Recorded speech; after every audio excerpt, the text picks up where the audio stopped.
Good afternoon. If you were watching earlier today, you'll know that we've already done our live for the day and had no intention of doing another one. I was winding down for the weekend and hopefully going fishing today. But there's some breaking news. I say it's breaking news, it actually dates back to Tuesday this week. We've just heard via the Evening Standard that a young demolition worker is currently fighting for her life after she was hit by the Evening Standard describes it as a JCB, but I think we all know that the media often refers to diggers as JCB, so hit by a machine while at work.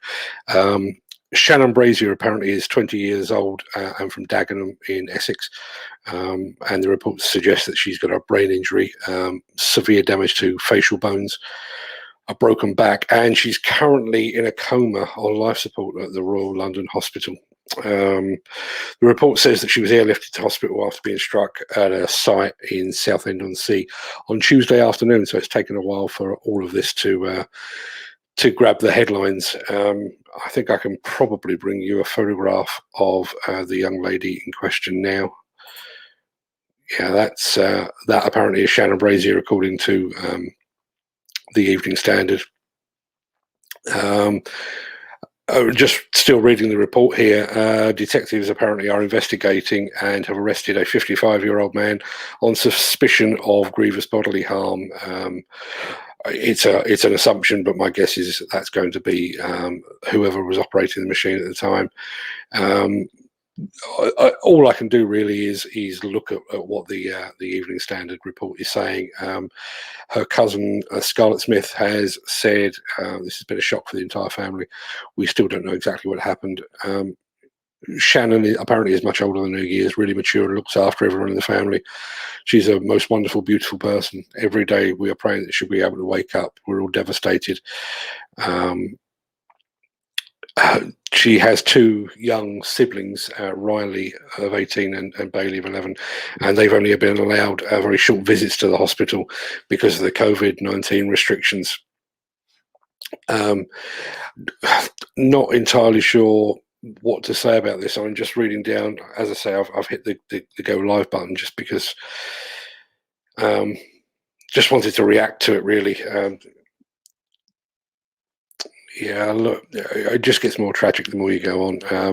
Apparently, the young lady's mother, Lena, suffers from chronic obstructive pulmonary disease, same as my father actually, and she's been shielding as well. So my guess is even she can't be there to be with her daughter and comfort her daughter.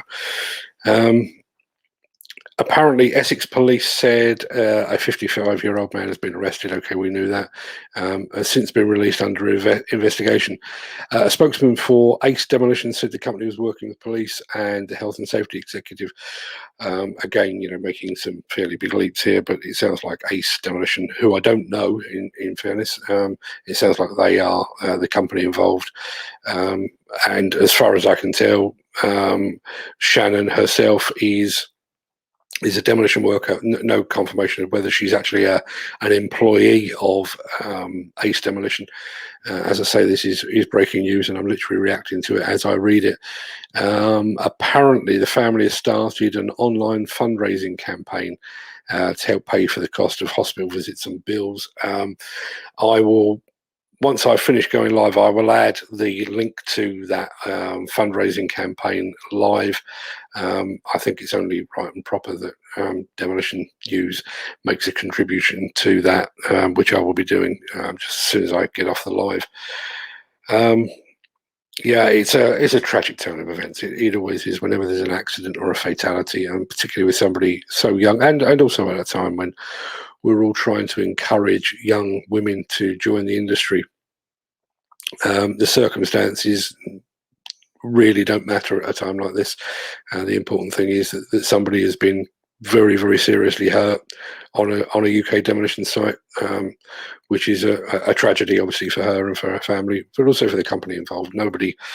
No demolition company sends workers out to potentially be hurt.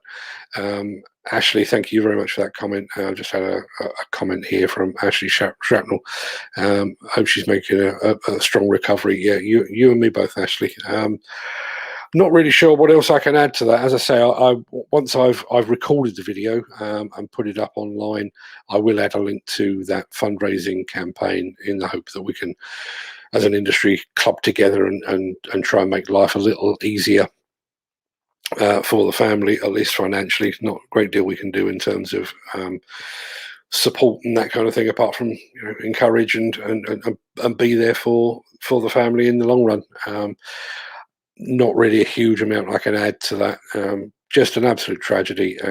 I don't suppose for one moment that that Shannon's family will ever get to see this, and I'm absolutely fine with that. If they do, however, my thoughts and the thoughts of all those at Demolition News and the Demolition magazine are with you.